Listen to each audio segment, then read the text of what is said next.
Thank you. Thank you. And thank you all for being here today. This is such a momentous time in our country's history. You're thinking about it. But you know, in 1958, a man by the name of Edward Louis Shrimp enacted a lawsuit against the Abingdon County Public Schools because they required a Bible reading at the beginning of school and recitation of the Lord's Prayer. The state tried to accommodate them, and they said, you can exempt your child from that if you want with a written note. That wasn't good enough, and it continued all the way up to the Supreme Court in 1963, when the Supreme Court ruled that it was unconstitutional and that you could not have required Bible readings or recitation of prayers in a public school setting. Since that time, it has morphed into something even worse, so that you can't have God or religion in a public school setting or in a public square. That's what people have come to believe. That is not what our founders intended. That is not what the Constitution says. And really, just think about this logically for a moment.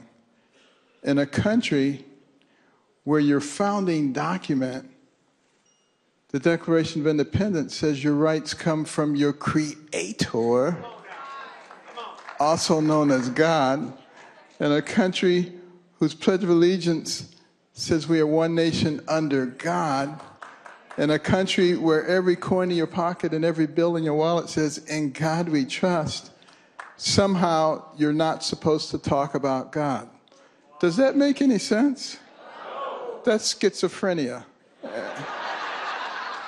And doesn't that explain a lot of what's going on? And aren't you glad that yesterday the governor of Louisiana signed into the law, put the 10 Commandments back in the schools? You know, because after that Supreme Court decision, they started pulling down the 10 Commandments. But you know what? Next time you see somebody who wants that done, ask them this question. What exactly is wrong with thou shalt not kill, and thou shalt not steal, and thou shalt not envy, and thou shalt not commit adultery, and thou shalt not bear false witness, and honor your parents? What's wrong with those things? They never really have an answer for that, do they? And we have to continue to press this thing very vigorously at this point, because there's something going on in our country, and it's not accidental.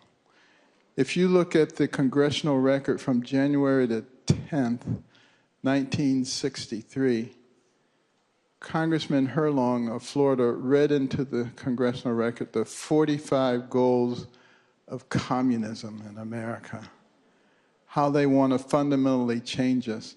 Do you know why they need to fundamentally change us? Because the United States of America is the major obstacle to one world government. Rhythm one. And they cannot bring us down militarily. So what do you do next? You go inside. You divide the people on the basis of race, age, income, gender, religion, political affiliation. You have them all at each other's throats. You destroy the fabric and the morality of the people. If you read those 45 goals from over 60 years ago, one of them is to gain control of the public schools and the teacher unions so you could indoctrinate the kids, gain control of the news media and Hollywood so you can manipulate the opinions of the people, remove God from the public square, go into the churches and change the real gospel for the social gospel. Have you noticed how that's happening in a lot of churches? Instead of laying down the law of God, they got their finger in the air, seeing which way the wind is blowing and conforming to that. That's not what the church is supposed to do.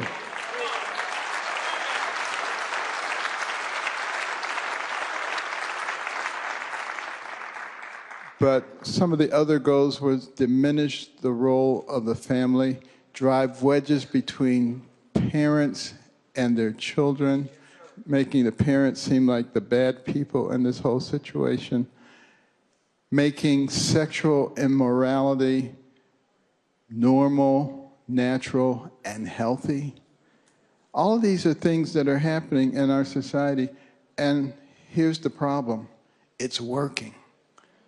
And you see what's happening to us as we allow those influences to become greater in our lives. And you see people talking about my truth and your truth. Whatever happened to the truth? You know?